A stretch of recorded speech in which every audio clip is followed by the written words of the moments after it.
ನಮಸ್ಕಾರ ಸ್ನೇಹಿತರೆ, ಇವತ್ತು ನಾನು ಇನ್ನೊಂದು ಕತೆ ಮೂಲಕ ನಿಮ್ಮ ಮುಂದೆ ಬರ್ತಾ ಇದ್ದೀನಿ. ಕಥೆಯ ಹೆಸರು ಕಪಟ ತೋಳ. ಒಂದು ಕಾಡಿನಲ್ಲಿ ನದಿ ಹತ್ರ ನದಿಯ ಮೇಲ್ಭಾಗದಲ್ಲಿ ಒಂದು ತೋಳ ನೀರನ್ನು ಕುಡಿತಾ ಇರ್ತದೆ.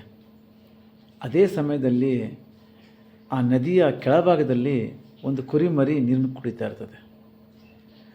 ಕುರಿಮರಿ ನೋಡಿದ ಈ ತೋಳಕ್ಕೆ ಆ ಕುರಿಮರಿನ ತಿನ್ನಬೇಕು ಅಂತ ಆಸೆ ಆಗುತ್ತೆ.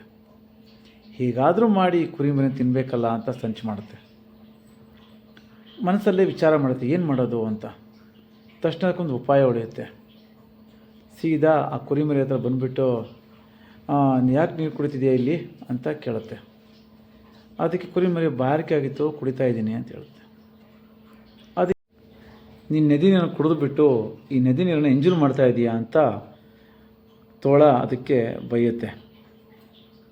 ಮತ್ತು ಇನ್ನೂ ನೆಪ ಮಾಡಿ, ಕುರಿಮರಿ, ಈ ಒಂದು ವರ್ಷದಿಂದ ನನ್ನ ಬೈದಿದ್ದೆಯಲ್ಲ ನೀನು, ಸರಿ ಮಾಡ್ತಿದ್ದಾಳೆ ನಿನಗೆ ಅಂತ ಬೈಯ ಸ್ಟಾರ್ಟ್ ಮಾಡುತ್ತೆ. ಪಾಪ ಈ ಅಮಾಯಕ ಕುರಿಮರಿ, ತೋಳಣ್ಣ, ನಾನು ಹುಟ್ಟಿನೇ 6 ತಿಂಗಳಾಗಿದೆ, ಅದೇಂಗೆ ನಾನು ನಿಂಗೆ 1 ವರ್ಷದಿಂದ ಬೈಯೋಕ್ಕಾಗತ್ತೆ ಹೇಳು ಅಂತ ಹೇಳುತ್ತೆ. ತಕ್ಷಣ ತೋಳ ಇದ್ದದ್ದು, ಹಂಗಾದ್ರೆ ನಿಮ್ಮಪ್ಪ ನಂಗೆ ಬೈದಿರಬೇಕು ಅಂತ ಜಗಳ ಕಾಯಿ ಸ್ಟಾರ್ಟ್ ಮಾಡುತ್ತೆ. ಕುರಿಮರಿ ಸುಮ್ಮನೆ ಇರದೆ ನದಿಯ ಒಂದು ದಂಡೆಯಿಂದ ಇನ್ನೊಂದು ದಂಡೆಗೆ ಹಾರುತ್ತೆ. ಅದು ಬಂದ ತಕ್ಷಣ ತೋಳ ಅದ್ರ ಮೇಲೆ ಹಾರಿ ಅದರ ಪ್ರಾಣವನ್ನೇ ತೆಗೆದುಬಿಡುತ್ತೆ.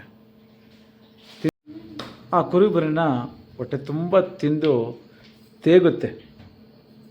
ಇದನ್ನ ಕತೆ ಏನು ಹೇಳುತ್ತೆ ಅಂತಂದರೆ, ಜಗಳ ಆಡೋದಕ್ಕೆ ಒಂದು ನೆಪ ಸಾಕು ಅಂತ. ಕತೆ ಇಷ್ಟ ಆಗಿದ್ರೆ ಲೈಕ್, ಶೇರ್ ಆ್ಯಂಡ್ ಸಬ್ಸ್ಕ್ರೈಬ್ ಮಾಡಿ. ಹಾಗೂ ನಿಮ್ಮ ಸ್ನೇಹಿತರು ಕೂಡ ಇದನ್ನು ಫಾರ್ವರ್ಡ್ ಮಾಡಿ. ನಿಮ್ಮ ಪ್ರೋತ್ಸಾಹ ನಮ್ಮ ಮೇಲೆ ಸದಾ ಇರಲಿ.